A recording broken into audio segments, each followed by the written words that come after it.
बिहार में चुनावी बिसात बिछने लगा है। सभी पार्टियां अपने अपने किले को मजबूत करने में जुटी हुई हैं। मुख्य मुकाबला महागठबंधन और एनडीए के बीच माना जा रहा है। महागठबंधन में राजद, कांग्रेस, हम, आरएलएसपी और बीआईपी जैसी पार्टियां शामिल हैं, तो वहीं सत्ताधारी एनडीए में भाजपा, जदयू और लोजपा है। इन सब के बीच भाजपा के पूर्व नेता और केंद्रीय मंत्री रहे यशवंत सिन्हा ने भी बिहार में अपनी राजनीतिक दांवपेच की शुरुआत कर दी है। बिहार विधानसभा चुनाव से पहले तीसरे मोर्चे के गठन की उन्होंने घोषणा कर दी। उन्होंने कहा कि प्रदेश की बदहाल स्थिति को देखते हुए उन्हें तीसरे मोर्चे के गठन के लिए विवश होना पड़ा। उन्होंने ताल ठोकते हुए कहा कि यह मोर्चा प्रदेश में एनडीए और महागठबंधन का विकल्प बनेगा। आखिरी तक यशवंत सिन्हा इस बात से नकारते रहे कि आखिर इस मोर्चे में कौन कौन शामिल हो रहे हैं। यशवंत सिन्हा ने बिहार विधानसभा चुनाव के लिए तीसरे मोर्चे को लेकर पहले से ही ब्लूप्रिंट तैयार कर लिया था। इसका खुलासा उन्होंने संवाददाता सम्मेलन में किया। यशवंत सिन्हा ने इस मोर्चे का ऐलान एक नए नारे के साथ किया। यह नारा था, इस बार बदले बिहार। यशवंत सिन्हा ने हुंकार भरते हुए कहा कि हम बिहार का गौरव फिर से स्थापित करने के लिए आ रहे हैं। उन्होंने साफ तौर पर कहा कि यह मोर्चा अगले बिहार विधानसभा चुनाव में भाग लेगा। वो इस बात से कतराते रहे कि वे खुद चुनाव में उतरेंगे या नहीं। उन्होंने यह जरूर कहा कि यह भविष्य तय करेगा कि अभी इस पर कुछ भी नहीं कहा जा सकता है। जैसी परिस्थितियां होगी उसी हिसाब से इस पर विचार किया जाएगा।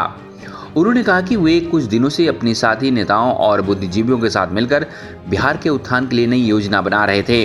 अब वक्त आ गया है, हम बिहार के गौरव को वापस लौटाने के लिए लड़ाई लड़ेंगे। यशवंत सिन्हा ने यह भी कहा कि बिहार में रोजगार, शिक्षा, स्वास्थ्य, उद्योग, भ्रष्टाचार इत्यादि जैसे मुद्दों को वे उठाएंगे।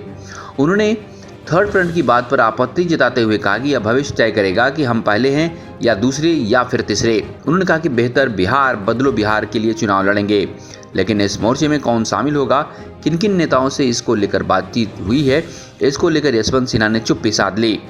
उन्होंने कहा कि आज सिर्फ चुनाव लड़ने की बात करूंगा, आगे आपके सभी सवालों का जवाब दिया जाएगा। उन्होंने वर्चुअल कैंपेनिंग का विरोध करते हुए भी कहा कि यह एक खर्चीला व्यवस्था है। चुनाव आयोग को परंपरागत प्रचार को बढ़ावा देना चाहिए। अगर वह इस व्यवस्था को लागू करते हैं तो यह गलत होगा। इससे धनवान दलों और नेताओं को मदद मिलेगा और गरीब उम्मीदवारों के लिए गलत साबित होगा। गौरतलब है कि यशवंत सिन्हा भाजपा के कद्दावर नेता रहे हैं। वे 2004 तक पार्टी में सक्रिय रहे। प्रशासनिक अधिकारी से राजनेता बने यशवंत सिन्हा अटल बिहारी वाजपेयी की सरकार में पहले वित्त मंत्री रहे, फिर विदेश मंत्री बने। वे हजारीबाग से भी सांसद रहे हैं। भाजपा के प्रखर नेताओं में से एक माने जाते थे।